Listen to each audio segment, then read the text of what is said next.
Let's lift our hands to the Most High God and bless His holy name.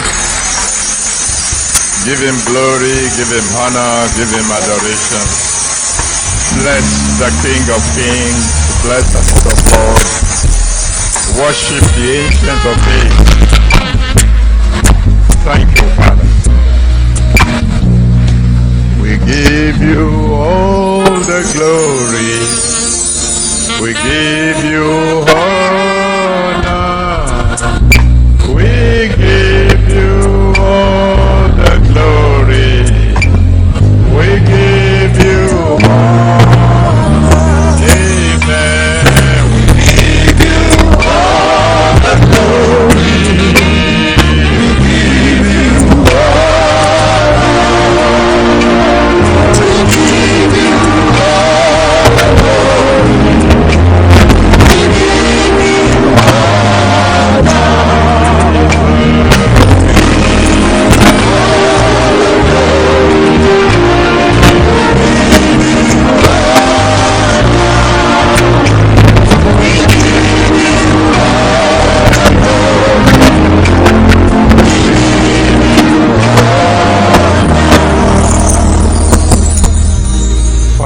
Almighty, we bless your holy name.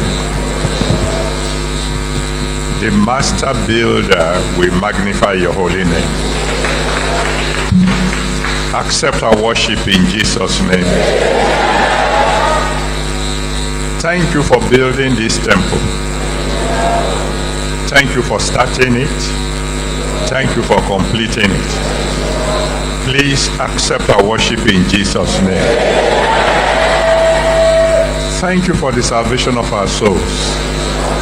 Thank you for our health. Thank you for our strength. Thank you for provision. Thank you for your children you have used here. Please accept our thanks in Jesus' name. Father, everyone that has contributed one way or the other to the building of this temple, Father, prosper them. Provide for them. Embarrass them with your blessings. Promote them. Defend them. Fight their battles for them. And build houses for them. And today, Father, I pray that from this moment onward, this particular temple of yours will become a miracle center. When they bring the sick here, let the sick be healed. If they bring the captive here, set the captives free. If the poor comes here to worship, let the poor begin to prosper. If the barren comes here, let the barren become fruitful. If they bring the dead here, let the dead rise. Every prayer prayed here, answered by fire. And let the miracles begin right now. Even as we dedicate this place to you in the name of the Father, and of the Son, and of the Holy Spirit. Amen. Well, let somebody shout hallelujah. I shake hands with one or two people and say good morning, God bless you.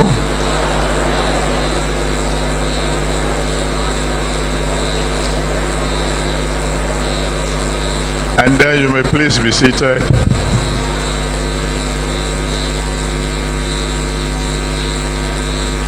Well, since Mommy is here, I think we will give Mommy 2 minutes to say God bless you to her children.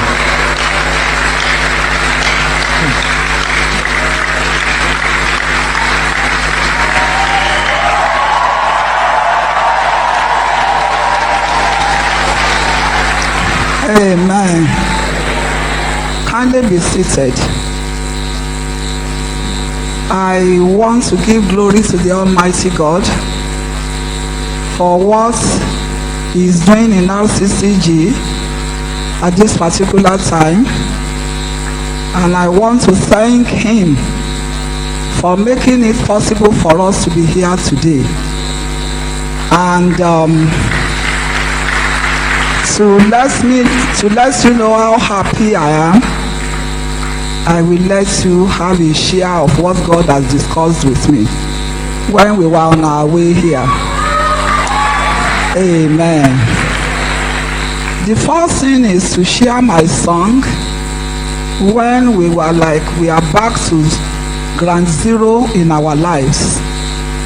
And we relocated to RCCG Campground, 1985, October 1. All that we were seeing and all was around us, right from inception, was like, where are we? But I have a song in our own dialect that is telling us today that whatever you say with your mouth, you will receive it. Ìbọ̀bá dára Èdùmàrè já mi mú gbẹ́ o.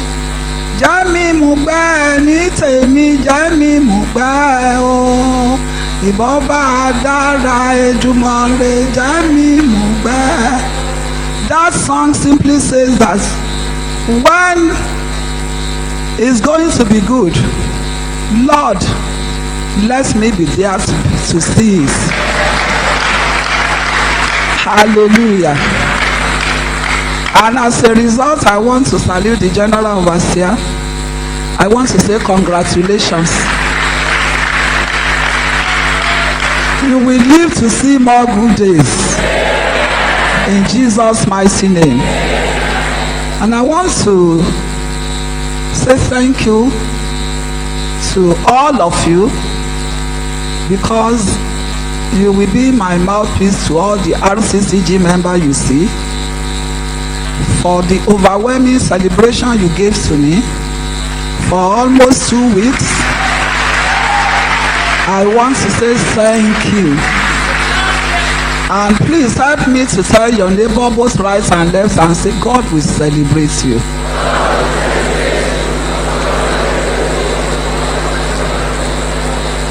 That is my wishes for all of you, because my thank you is not enough.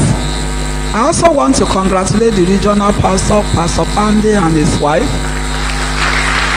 Congratulations. All the provincial pastor in the house, most especially the pastor in charge of this believers parish,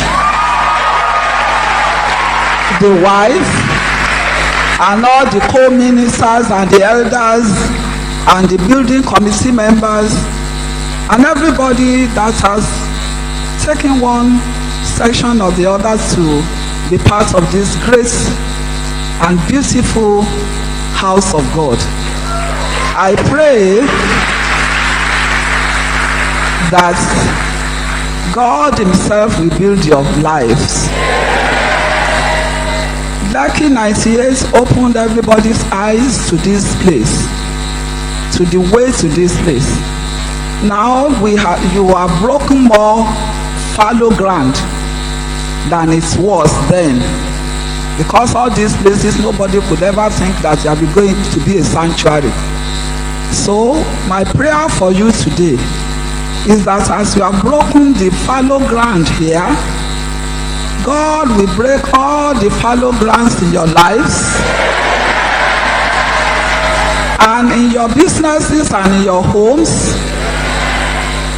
And in the name of Jesus, we shall all reach a place where we shall receive our reward in the name of Jesus. That is heaven. Tell your neighbor, I will see you there too. Congratulations, Daddy Gio. Thank you, sir.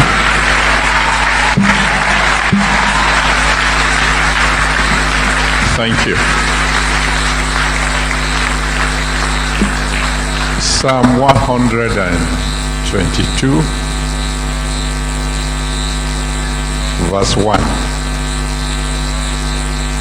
Psalm 122, verse 1.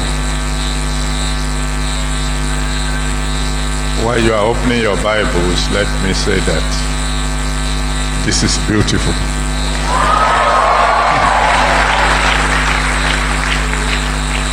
If I live around here, maybe I will come and be worshiping here. And well done to the choir. The choir is beautiful also. Glory be to God. I was glad when they said unto me, let us go into the house of the Lord. Psalm 122, verse 1. Why will anyone be glad when they say to him or her, let's go to the house of the Lord? Number one, because that is the place where prayers are answered. In Matthew 21, verse 13, Jesus Christ said, my house shall be called the house of prayers. In Psalm 65, verse 2, the Bible was talking about God and said, thou that hearest prayers, unto thee shall all flesh come. In Jeremiah chapter 33, verse 3, Jeremiah 33, verse 3, The Almighty God made a promise. Call on me, and I will answer thee. However, he added one condition. If you want your prayers answered, he added one condition. In Isaiah 55 verse 6. Isaiah 55 verse 6, he said, seek the Lord while he may be found. Call on him while he is near. In other words, he said, if you want to call on him and get an answer, make sure you do so when he's near. And then the big question is, how do I know when he's near? Because he's invisible. That is the principal reason why we come into his house. Because when you come to his house, then you can be sure he's near. This is his house. That's why he said, where two or three are gathered together in my name, I will be there. So you can be sure God is here right now. And you can be sure if you cry unto him today, he's going to answer you. So if you believe God is going to answer your prayer today, let me hear you shout hallelujah.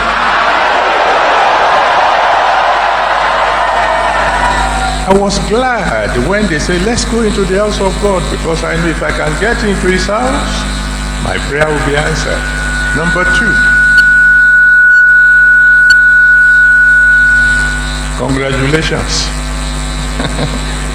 I've been waiting for that.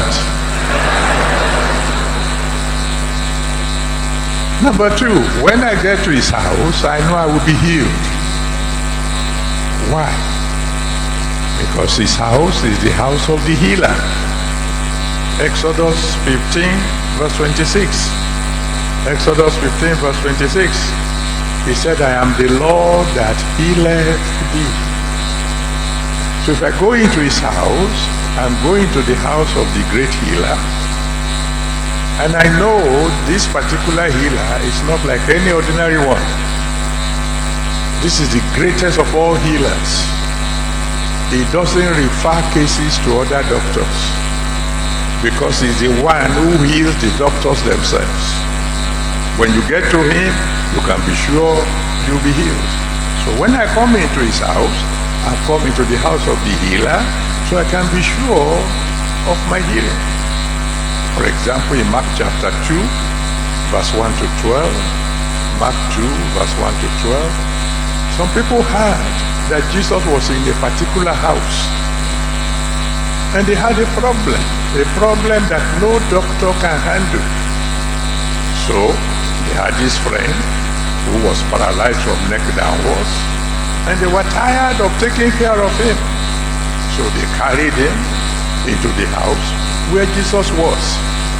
They got there was no room to enter. Every door was jammed. Every window was full. So they climbed to the roof, broke the roof, and said, Jesus is in this house. This man must get to him. You know the rest of the story. They carried the man in. The man walked out. I have good news for somebody here today. Before you walk out of this house, God will perfect your healing.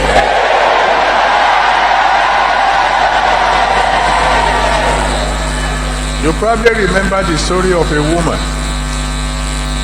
The doctors told her and the children, take your mother home.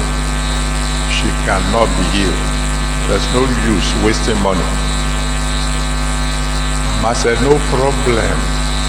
All I want you to do is take me to the headquarter church at Ebute Metta. And they told her, Mama, there's no service today. The pastor will not be there. She said, I'm not looking for the pastor. I'm looking for the one who owns the house. Just take me there. He took her into the house. He said, please help me. He helped her out of the car. He took her into the church. He said, take me close to one of the pillars. No, this is his house. I've come to his house. And as she touched one of the pillars, she was instantly healed.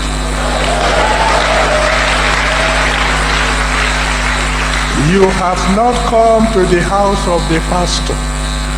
You have not come to the house of the general overseer.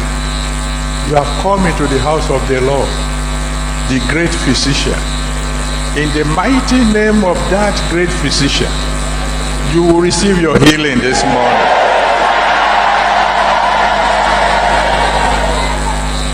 Why should I be glad when they say, let's go to the house of the Lord? Because I know that if I can get into his house, my yokes will be destroyed. Why? Psalm 24, verse 7 to 10.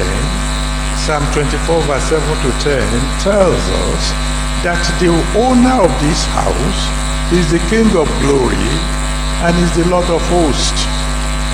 The Lord of hosts means the one who controls all hosts, whether hosts in heaven, or hosts on earth, or even hosts of forces of darkness.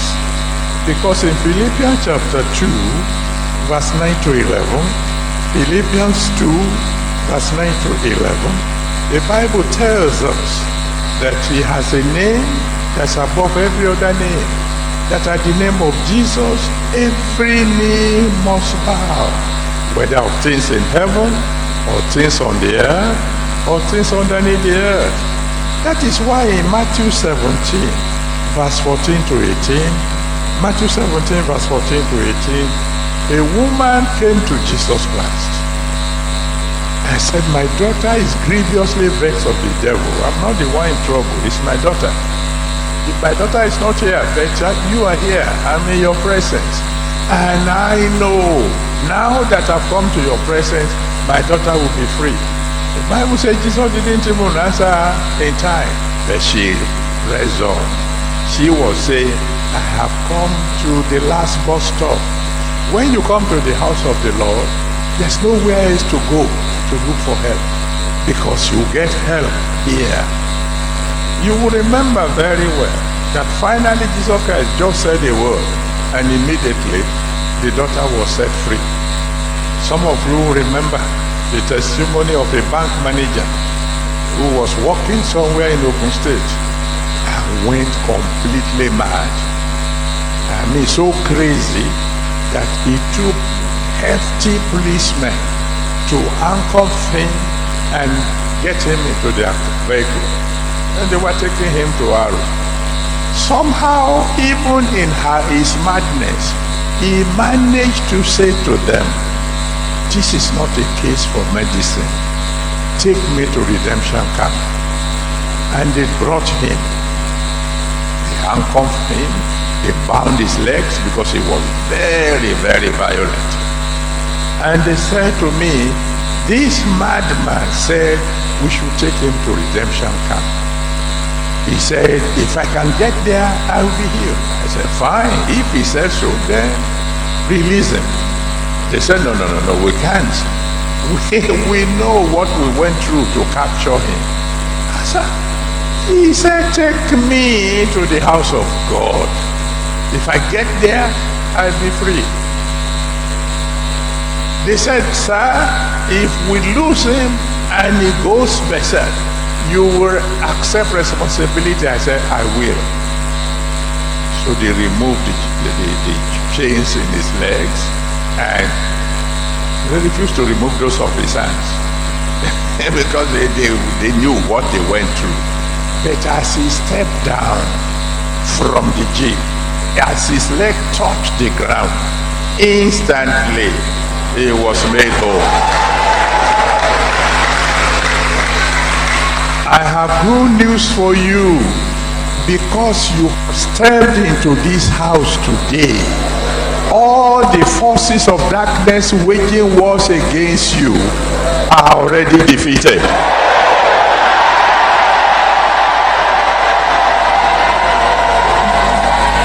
Why should I be glad when they say, let's go to the house of the Lord? Because I know once I can get into his house, I am secure. Why? Psalm 91 from verse 1 to 10. Psalm 91 from verse 1 to 10 says to us, he that dwelleth in the secret place of the Most High shall abide under the shadow of the Almighty. And then he went all the way down to say that if you are dwelling in his house, thousands may fall by your left, 10,000 may fall by your right, but it will not come near you at all. If you can just get into his house, you will be secure. So secure that even death will not be able to touch you. Because in his house, you are in the house of the one who said, I am the resurrection and the life. Now I tell you a story again, something, because occasionally when I tell you these stories, is to show you that the Bible is not just an history book. It's a book that tells you the truth. It's a book that is still valid today as it was 2,000 or more years ago.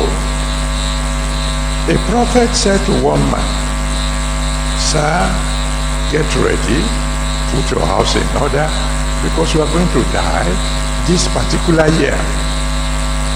The man said, okay, thank you very much. What can I do so that I don't die? The prophet said, I'm sorry, sir. The reason I'm telling you this is so you can prepare. There's nothing you can do. That particular year is your last year on earth. The man said, all right. Can you help me plead with God to let me see December 31? So December 31 is still part of the year. Okay. You say, I'm going to die this year. Nothing can change it.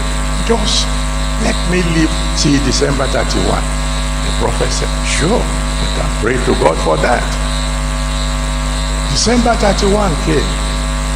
Very early in the morning, the man left his house and came to the church at Ebute Metta. He didn't take a bus. If he saw anybody coming on the way, he dodged. He made sure he got into the church. As soon as he got into the church, he said, the death that will come and kill me here, let me wait and see. That's more than 30 years ago. He's still alive today.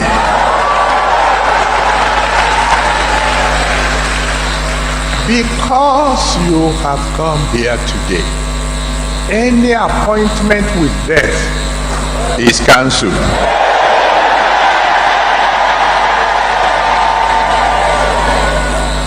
Why should I be glad when they say, let's go to the house of the Lord? Because I know if I can get to his house, my breakthrough will come. Why? Because according to Psalm 24 verse 1, Psalm 24 verse 1, the Bible says, the earth is the Lord's and the fullness thereof. In Haggai chapter 2 verse 8, Haggai chapter 2 verse 8, the Bible says, silver is mine, gold is mine, saith the Lord of hosts. So I've come into the house of the one who owns everything. So if I've been struggling all these years and I can just manage to get into the house of the Lord, I know my prosperity will begin.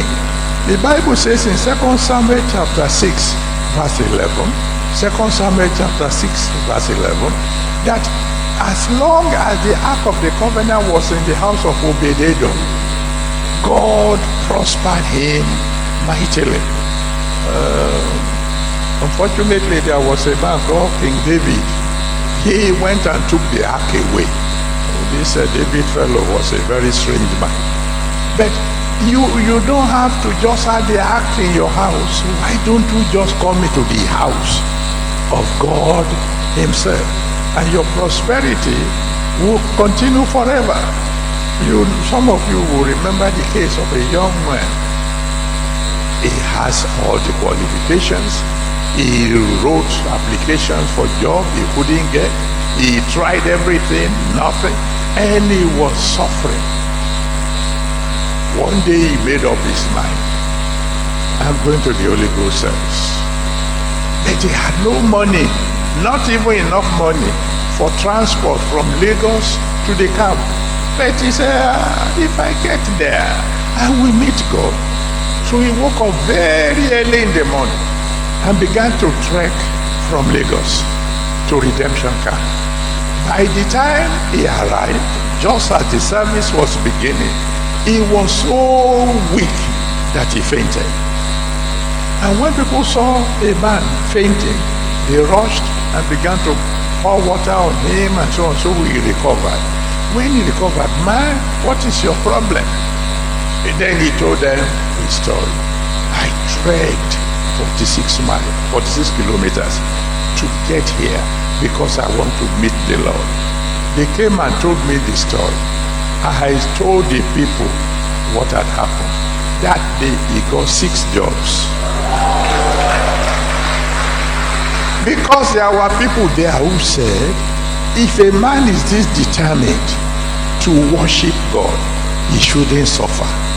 I decree to somebody here today, because you have come to the house of the Lord, even before the end of this month, your breakthrough will come.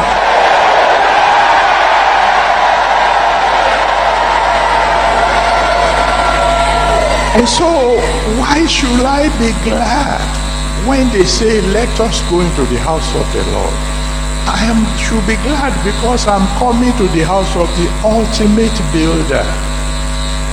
There is this God that the Bible talks about in Psalm 127 verse 1. Psalm 127 verse 1. He said, except the Lord builds the house, they labor in vain that builds it. This is a God who builds houses. Exodus chapter 1 verse 20 to 21. Exodus 1, 20 to 21. The Bible says, because the midwives in Egypt feared God, God rewarded them by building houses for them. He builds physical houses for the midwives, even in foreign land.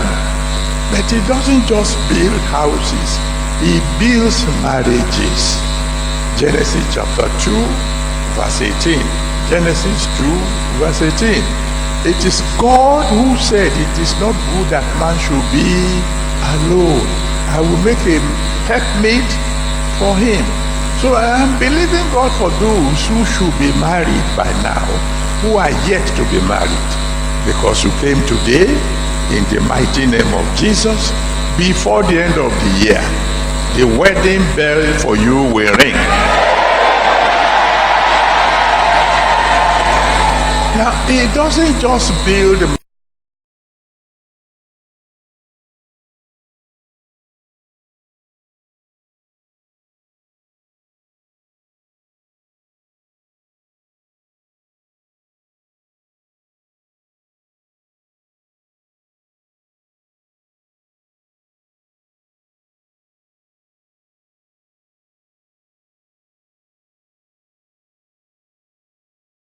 that in a family, for you to be called a father, there must be children.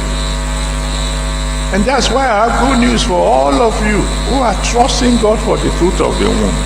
Because you came today in the name of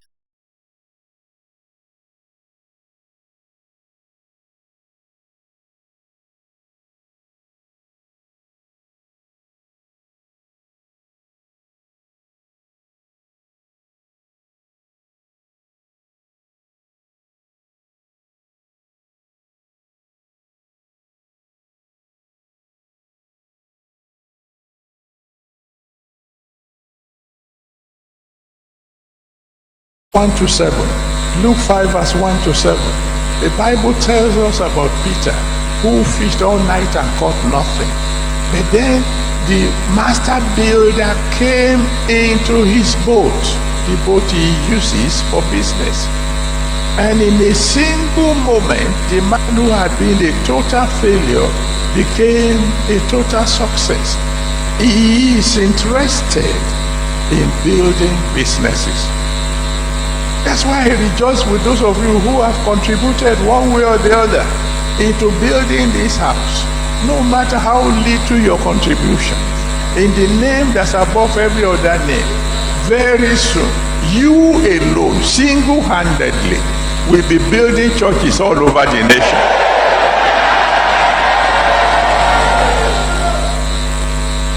And he can build everything together. He's a master builder. One fellow came to us years ago. He has PhD from, I think, America. But he had no job. He applied. Nobody would give him a job with his PhD. And of course, because he had no job, he can't be talking of marriage. Who is going to marry a jobless man? He was practically wearing rags. In every area of his life, he was considered a failure. Then they brought him to the church at Ebutemeta, and we had a little discussion. I asked him, if you will surrender your life to Jesus, he will build you up. He gave his life to Jesus. We prayed a simple prayer.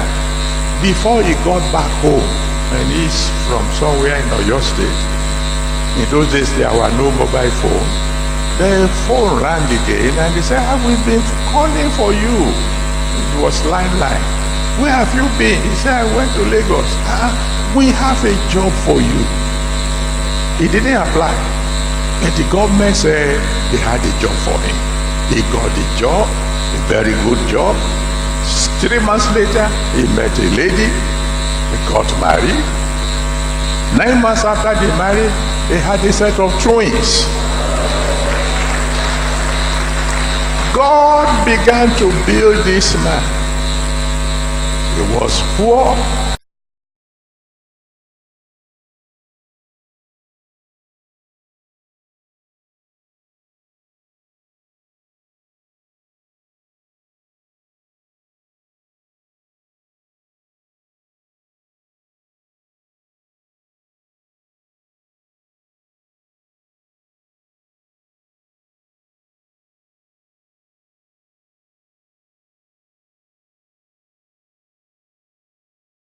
When they say, let's come into the house of the Lord, it's because I'm coming to the house of the Savior. Because in Matthew chapter 1 verse 21, the Bible says, you shall call his name Jesus, for he shall save his people from all their sins. In 1 John chapter 1 verse 7, 1 John chapter 1 verse 7, the Bible says the blood of Jesus cleanses from all sins. When I come into his house, I come for salvation. And once he saves my soul, everything will change. Because the Bible says, if any man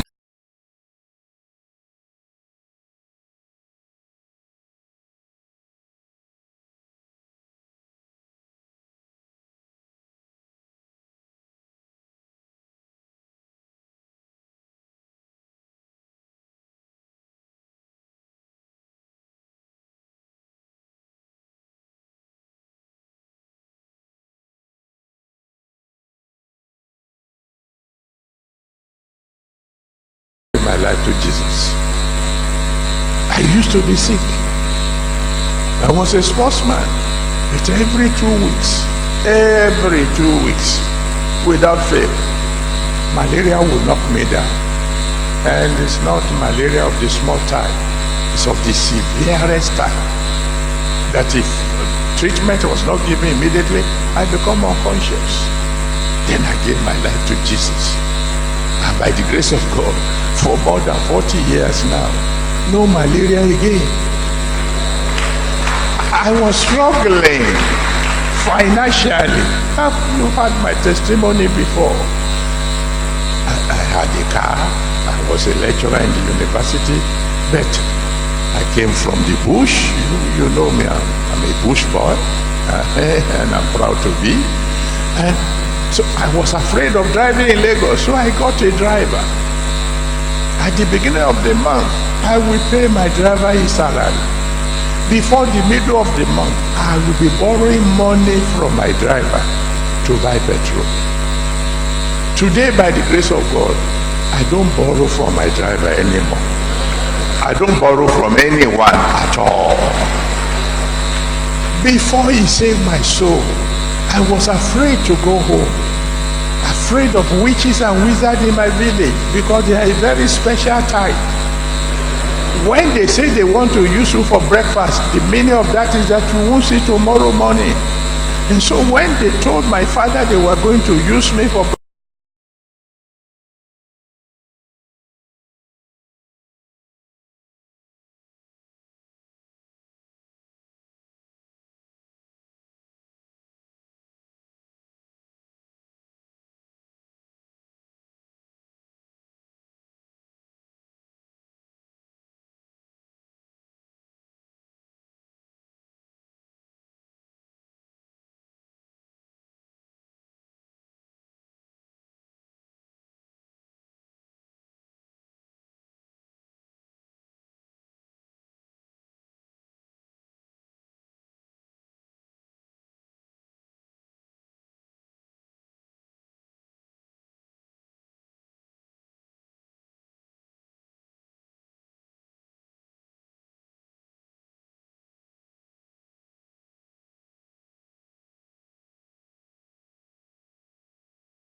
to faith, the one who changed my sorrow to joy, the one who changed my sickness to health, the one who brought harmony and peace into my home, the one who transformed every situation in my life.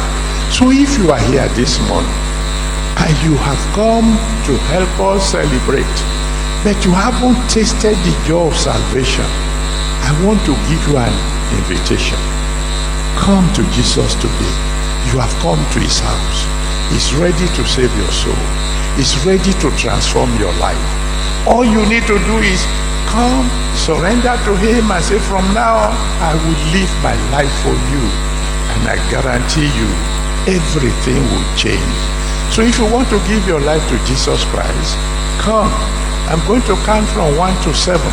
Because of those of you who are downstairs who may need to come up quickly, come and stand before me and let me pray for your salvation. I'm counting now. 1.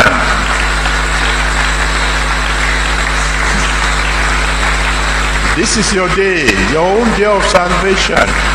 Your day when everything will change. You have come to the house of the Savior. Come and surrender your life to him. He changed my life. He will change your house, your life too. He is the master builder. He built me up in every situation.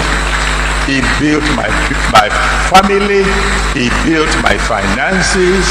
He built everything. Come and surrender your life to him. 2, now.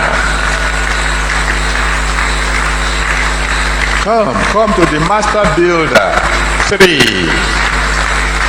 he builds houses. He builds marriages. He builds families.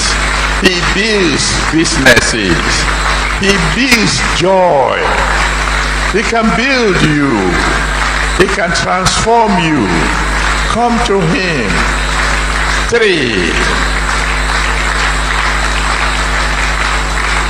4.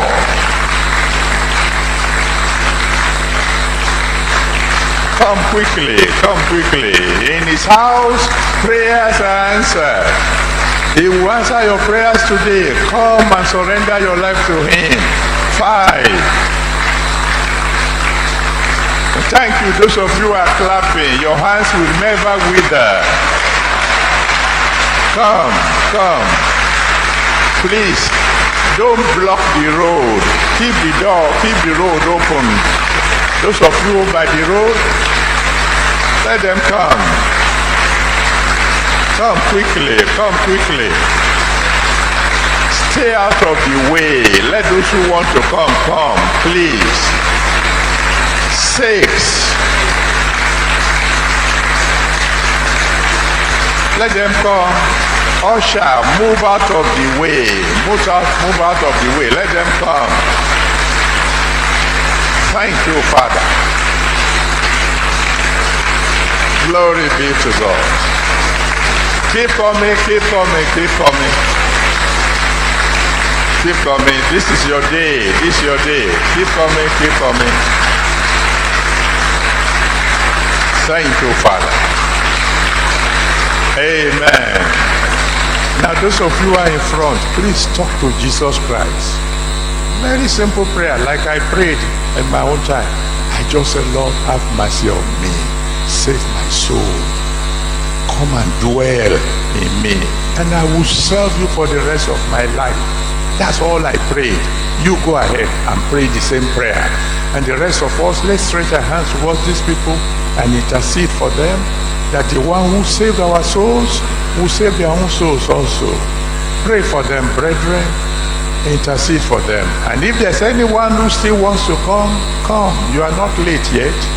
It's not too late for you to come and surrender your life to Jesus. If you want to come quickly. Please, let's intercede for them, brethren. Even for one more minute. Pray that the Savior will save their souls and give them genuine salvation. That today will mark a new beginning for every one of them. Please pray for them. Intercede for them, brethren. And if there's anyone who still wants to come quickly. You are not late yet, but I'm about to pray now. Come. Just make sure you get here before I finish praying. Thank you, Jesus. Keep coming, keep coming, keep coming. You are not late yet. You're welcome. God bless you, my brother. You're welcome. Thank you, Savior. In Jesus' mighty name we have prayed. Savior, I want to bless your name for your word. I want to give you all glory and honor for these your children who have come forward to surrender their life to you. Please receive them in Jesus' name. You promise that whosoever will come unto you, you will no wise cast out. They have come to you now, Father. Please receive them. Save their souls. Let your blood wash away their sins. And today, write their names in the book of life. And please don't let them ever go back again. And anytime they call on you from now on, please answer them by fire. Thank you, my Father and my God. Lord God Almighty, in a moment, I'm going to ask everybody here to cry unto you for a dedication miracle. Please, Lord, anything anybody will ask for today in your house where prayers are answered, answer them by fire. Father, let every request made here today become a testimony before the sun sets. And when you've done it, please take all the glory. In Jesus' mighty name we have prayed. Amen. And now those of you in front, I'm rejoicing with you, because from now on, by the grace of God, I'll be praying for you. And very soon, you'll be receiving miracles. And you will know there's somebody praying for you. So I'm going to need your names, your address, and your prayer request.